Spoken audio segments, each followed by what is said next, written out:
Alors, l'objectif est de voir si des vecteurs de l'espace sont coplanaires. Alors, comment montrer que trois vecteurs de l'espace U, V et W sont coplanaires dans le même plan? Donc, voici un rappel de la propriété. Si U et V ne sont pas colinéaires, il suffit de montrer qu'il existe deux réels A et B, tels que le troisième vecteur W soit égal à A fois le vecteur U plus B fois le vecteur V, pour montrer du coup la coplanarité des trois vecteurs. Alors, rappel, une remarque. On ne vous demandera jamais de démontrer que deux vecteurs sont coplanaires, puisque c'est évident, deux vecteurs sont toujours dans le même plan. Donc c'est pour ça que là, la question, c'est de vérifier si trois vecteurs sont coplanaires. Donc voici un exemple pour illustrer U, V et W, dont les coordonnées sont les suivantes. La question, c'est est-ce que ces vecteurs sont coplanaires? Donc pour ça, déjà, on va remarquer que le premier vecteur U et le deuxième vecteur V sont pas colinéaires. Effectivement, puisque s'ils étaient colinéaires, si je multiplie les coordonnées de U par une certaine valeur, je dois obtenir les coordonnées de V. Alors on voit qu'il n'existe pas de réel K tel que V égale K fois U, parce que par exemple, la dernière coordonnée, moins 2, on la multiplie par 1 pour avoir encore moins 2. Et sur la première, si je multiplie par 1, j'obtiens pas le même résultat. Là, on multiplie par 4. Donc on voit effectivement que les coordonnées ne sont pas proportionnelles et donc les vecteurs ne sont pas colinéaires. Une fois qu'on a vérifié ça, on peut maintenant essayer de trouver deux réels A et B tels que le vecteur W, le troisième vecteur, c'est égal à A fois le premier vecteur plus B fois le vecteur V.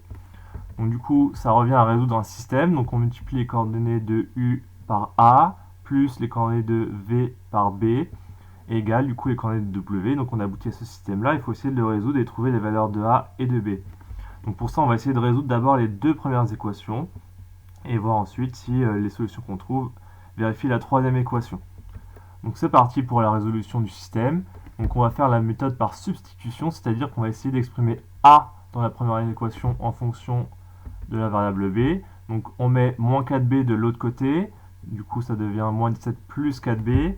Ensuite, comme il y a un moins devant le A, on s'en débarrasse en multipliant par moins 1 à gauche et à droite. Donc du coup en multipliant par moins 1, on change de signe toute l'expression qu'il y a ici. Donc le moins 17 devient plus 17, le plus 4b devient moins 4b. Là, c'est bon, on a réussi à exprimer A en fonction de l'autre variable, donc B. On va pouvoir du coup reprendre la deuxième équation et remplacer le A par ce qu'on a trouvé dans la première équation. Donc remplacer le A par 17 moins 4b, donc ce qu'on va faire tout de suite ici, voilà. Donc là, on vient de remplacer A par 17 moins 4b.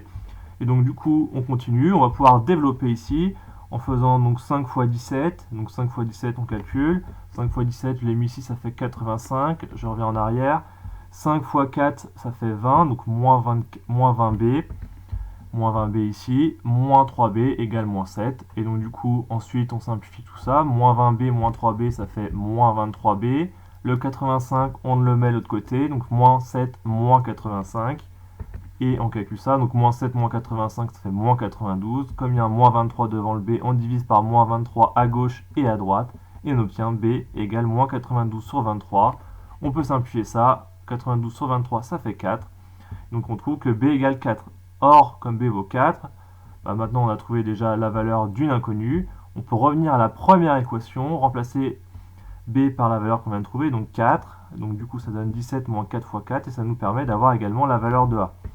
Donc du coup, on calcule ça, 17 moins 4 fois 4, ça donne 1. Donc on a trouvé la valeur de A et la valeur de B en résolvant du coup les deux premières équations du système. Et maintenant, on vérifie si ça marche sur la dernière équation. Est-ce que si je remplace A par 1 et B par 4, j'obtiens bien la solution? Là, il se trouve que ça donne moins 2 fois 4, donc moins 2, moins 8, ce qui fait bien moins 10. Donc on a bien moins 10 égale moins 10. Donc là, c'est bon. Donc du coup, on a trouvé A égale 1 et B égale 4, et ça vérifie bien du coup les trois équations du système. Alors si on n'avait pas l'égalité sur la dernière équation, ça voudrait dire que les vecteurs n'étaient pas coplanaires, d'accord? Donc là, pas de souci, on a bien moins 10 égale moins 10, la dernière équation est vérifiée, donc pas de souci. Donc on revient à l'énoncé, donc du coup, qu'est-ce qu'on a trouvé? On a trouvé que A égale 1, B égale 4, donc du coup on a 1U plus 4V égale W, et donc les vecteurs U, V et W sont bien coplanaires.